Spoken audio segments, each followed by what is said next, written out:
Fala pessoal, tudo bem com vocês? Eu vou te explicar tudinho. Chega mais, eu sou o Chico Garcia, inscreva-se no canal e vamos junto. O Tite no mercado, gente. O Tite no mercado, ele bagunça um pouco com as estruturas, porque, especialmente envolvendo dois clubes. O que eu penso? O Tite, ele vai ter que voltar a algumas casas.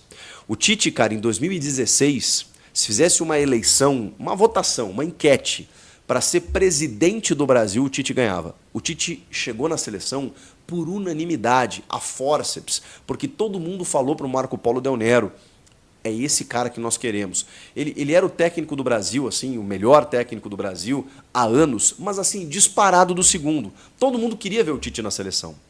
Isso naquele momento. Ele vivia um momento mágico. Depois que ele assume, que ele fica duas Copas, né, que ele mantém o ciclo para uma segunda Copa do Mundo, porque ele chega no meio do primeiro ciclo, depois ele tem um ciclo completo, o Tite provavelmente esperou uma proposta da Europa, inclusive, que não aconteceu. E aí o Tite, ao se voltar, ao retornar para o futebol brasileiro, depois de 500 convites do Corinthians que ele recusou, ele se volta para o Flamengo, que sabidamente é o clube que mais investe, que tem a maior receita, que tem o melhor elenco para disputar todos os títulos. Então ele volta ainda no topo. Ele volta ainda no topo da pirâmide, do tipo assim, vou voltar a trabalhar no Brasil, não fui para a Europa, mas deixei a seleção para assumir esse Flamengo. Não é só o Flamengo, é esse Flamengo. Tá bem, ele assume esse Flamengo. E aí a expectativa ela é completamente frustrada por ser o Flamengo e por ser o Tite. Porque a gente esperava também mais do Tite em relação ao Flamengo. E aí agora, da maneira como ele sai, tipo assim, nota 7 da manhã da segunda-feira, antes de uma semifinal de Copa do Brasil, do tipo assim, cara, não dava mesmo para continuar, o Tite é demitido antes do fim da temporada. Ele vai ter que voltar a algumas casas. E o que significa voltar a algumas casas? Se ele quiser trabalhar, evidentemente. É regressar para um lugar de acolhimento. Qual é o lugar de acolhimento do Tite? Bom, ele tem história no Corinthians, a gente sabe disso, que já tentou a sua contratação inúmeras vezes nesses últimos anos. E nunca teve sucesso, porque o Tite nunca quis.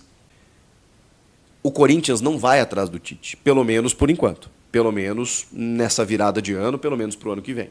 Tendência muito forte do Ramon Dias e do Emiliano Dias continuarem no Corinthians. E assim, até onde eu sei, o Corinthians, gestão Augusto Melo, não vai procurar o Tite. Não vai.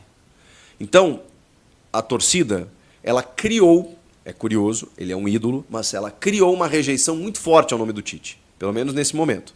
Então, não tem clima para o Tite voltar ao Corinthians nesse momento. Seria um lugar onde ele poderia retornar, onde ele teria tranquilidade, onde a torcida o apoiaria, onde o jeito de jogar combina muito com o DNA do clube, onde ele foi multicampeão, onde ele teria toda a guarida possível. Vou dar um exemplo. Em 2014, depois do 7-1, o Felipão, para muitos, estava acabado para o futebol. O que acontece? Onde ele vai treinar? No Grêmio. Ele retorna ao futebol brasileiro no Grêmio. O Felipão, da seleção portuguesa, do Chelsea, do futebol chinês, de vários países, até do Uzbequistão, o Felipão, se vê meio que inviabilizado para o futebol depois do 7-1. E onde ele retorna? No Grêmio, onde ele é ídolo. E ele fez uma base de um time do Roger 2015 e depois do Renato campeão 2016. Ele contrata vários jogadores, ele sobe jogadores da base que depois foram ter destaque nos times multicampeões do Grêmio. O volante Wallace, que está aí no Cruzeiro, o próprio Luan, que ainda teve Anderson Moreira, mas o Felipão que bota para jogar, o Jeromel foi indicação do Felipão, entre outros tantos, tá?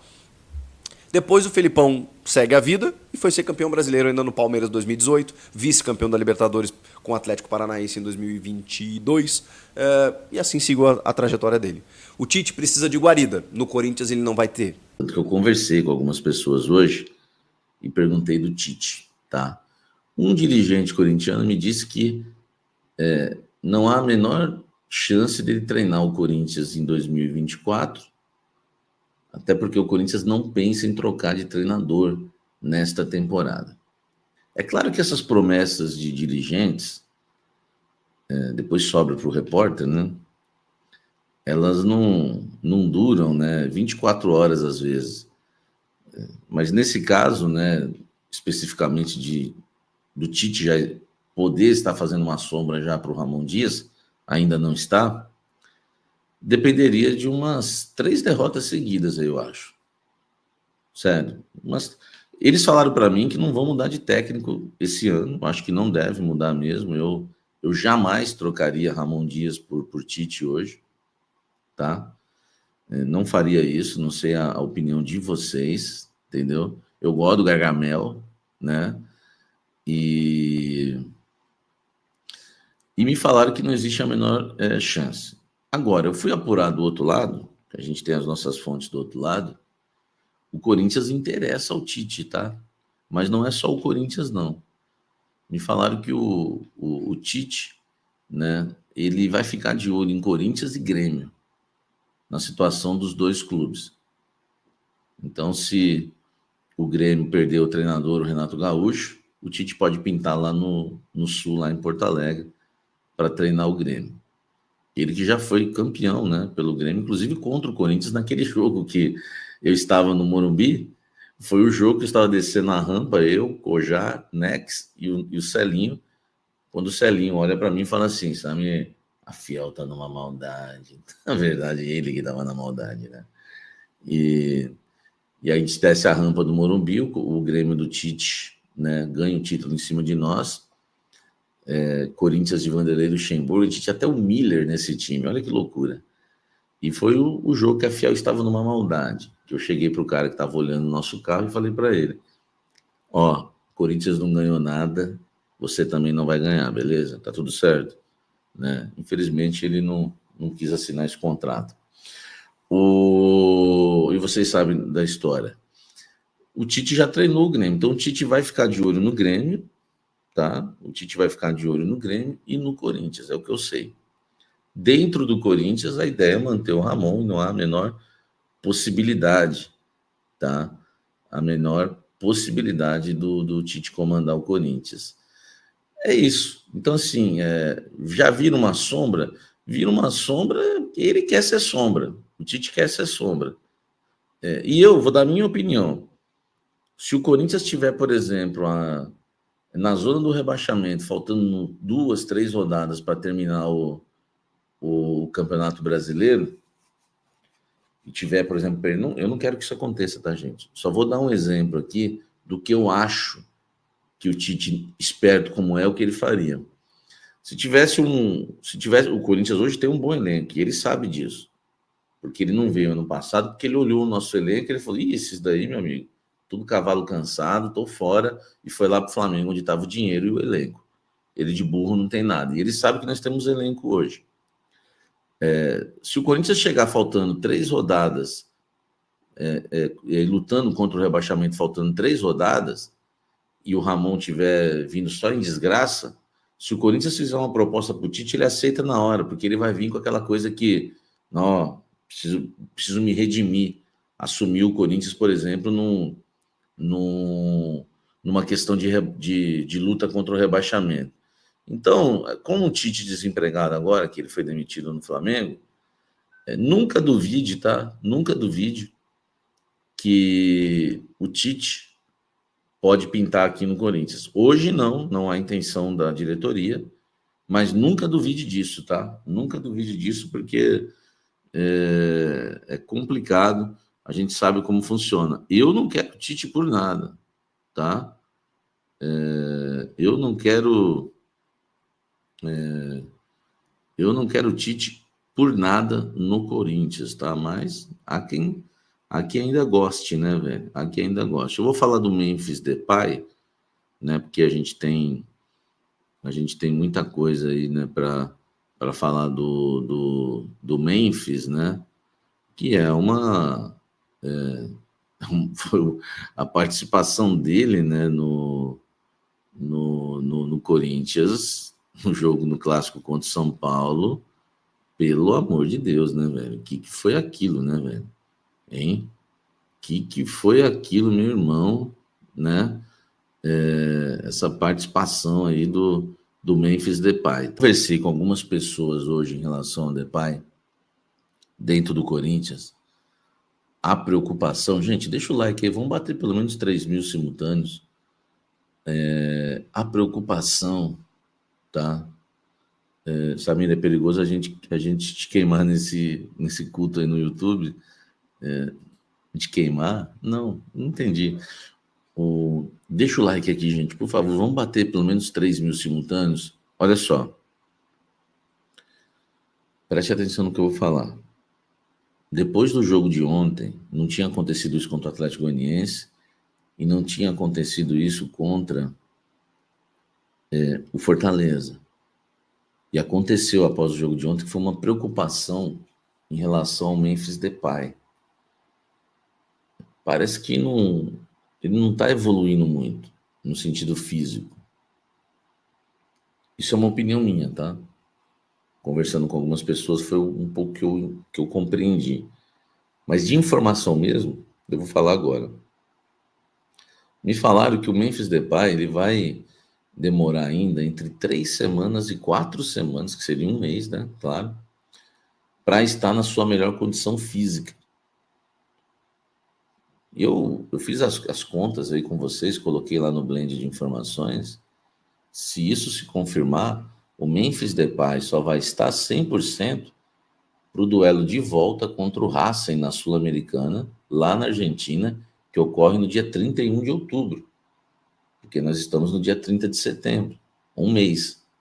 No dia 6, né, de novembro, tem Corinthians e Palmeiras, tá?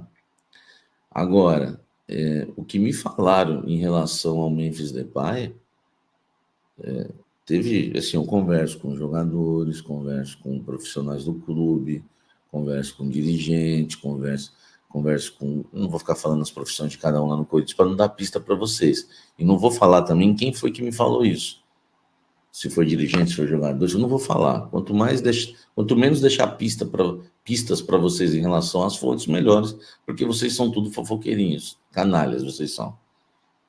Uma das fontes importantes no Corinthians me falou assim: Samir, eu fiquei com vergonha. Cara, eu acho que também foi o sentimento de alguns corintianos, sabe? Eu já falei para vocês que eu não vou criticar o Memphis Depay, até porque o Corinthians foi garfado ontem, até porque eu sei que ele está longe da sua condição física ideal, e até porque nos treinamentos ele não demonstra isso, né? Ele fez até gol no treino livre lá, no treino em público, né? No treino aberto para a torcida no último sábado. E no começo ele deu umas impressionadas naquele espaço, naquela corrida, né? Curta, né? No arranque ali. Aí ele consegue, né? Ele dava umas patadas, né? Até me falaram isso, que elogiaram muito ele. Só que dentro de campo não se viu, né? Não se viu isso ainda em 3 jogos. Eu estava achando normal, tá? E por isso até defendi, critiquei eu critiquei, vou ser redundante, eu critiquei quem criticou o Memphis depois do jogo contra o Fortaleza, que deu para perceber em plena Neoquímica Arena, todo mundo viu, que o Memphis Depay chegou uma hora lá que ele não correu na bola para não dividir com um zagueiro, em um lance ali mais ou menos na ponta direita, na lateral direita. Quem lembra desse lance? E teve alguns lances que ele não foi, mas teve o lance da assistência para o Pedro Henrique, que ele, deu uma matada linda, deu um óbito na bola, com uma perna, tocou para outra, que devolveu para outra e pá, caixa, né? E aí o Pedro Henrique mostrou que o pH da água estava boa e marcou o gol. E aí eu falei, eu não vou criticar o Memphis Depay. E também não vou criticar em relação a ontem, não, tá? Só estou aqui apenas constatando um fato, hein? Estou constatando um fato aqui de que realmente dentro do Corinthians já se levanta uma preocupação, e ouvi de pessoas lá dentro o seguinte, sabe, fiquei até com vergonha. Cara, o que o Memphis Depay fez ontem, eu falei isso no meu pós-jogo. Cara, ele estava num ritmo de amistoso, sabe aquelas brincadeiras de final de ano, os caras brincam, né, tiram uma onda. Cara, foi realmente algo assim que agora, errado, meu amigo, foi o seu Ramon Dias que colocou o Memphis Depay em campo. Salve, fiel, salve, nação corintiana. Continuando falando ainda do Corinthians com vocês, repercutindo a notícia que saiu aí nas últimas horas da segunda-feira, né? O Corinthians acompanhou o Vasco no processo aí que não quer, né, que a CBF altere a data da Copa do Brasil. Os times ainda cogitam nem entrar em campo, né? O Corinthians ainda não tinha se manifestado oficialmente, mas o Vasco já tinha protocolado já um registro aí contra a mudança no STJD, e o Corinthians resolveu agir e se unir ao Vasco e ir contra, né, a alteração de data da Copa do Brasil. O Corinthians não vê motivo só dos jogadores aí que o Flamengo diz perder, que são vários jogadores, né, convocados para a seleção na data FIFA. Então o Corinthians não vê isso como justificativa veemente, né, já que uma vez no regulamento isso não pode ter acontecido. O Corinthians se sente prejudicado, assim como o Vasco da Gama também, e os dois estão em abertura de processo no STJD para revogar aí essa decisão da CBF. Os dois clubes, inclusive, cogitam até não entrar em campo contra na semifinal de ida da Copa do Brasil. Então, é uma situação bem polêmica, né? Porque a CBF está favorecendo o Flamengo, né? E prejudicando o Corinthians nas competições. O Corinthians que está jogando sua vida aí no Campeonato Brasileiro e também está na Copa Sul-Americana e na Copa do Brasil. O que você acha de tudo isso? Deixa aqui abaixo sua opinião, mas é importante de ter aí, ver, né, que na última segunda-feira o Corinthians perdeu o diretor jurídico do clube, mas Augusto Melo já agiu rápido e contratou outro para tomar posição aí sobre a respeito dessa cagada aí que a CBF fez, acatando o pedido do Flamengo, né, e prejudicando dois times aí na semifinal da Copa do Brasil, né? Então, deixe seu comentário aqui embaixo, o que você acha sobre tudo isso, né? A CBF aí sempre favorecendo o Flamengo, né? Não sei o que tem a ver com isso. Talvez também isso estaria acontecendo por uma guerra da televisão, porque mudando a data dos jogos, o jogo contra o Racing, que iria acontecer no SBT na terça-feira, mudou para quinta-feira. E isso pode ter sido alguma coisa compilado entre a televisão, que acho que quem tem os direitos da Libertadores seria a Globo, né? E a Sul-Americana que tem o SBT, então são concorrentes, e a Copa do Brasil é da Globo também, junto com a Amazon, né? Então poderá ser aí também uma guerra de conflitos de interesse, né?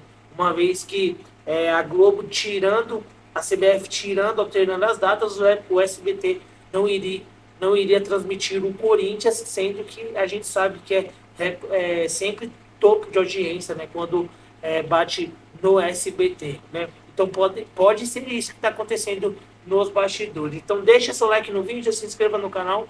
Bom começo aí de semana para vocês. Deus abençoe a família de vocês. Tamo junto, forte abraço e vai Corinthians!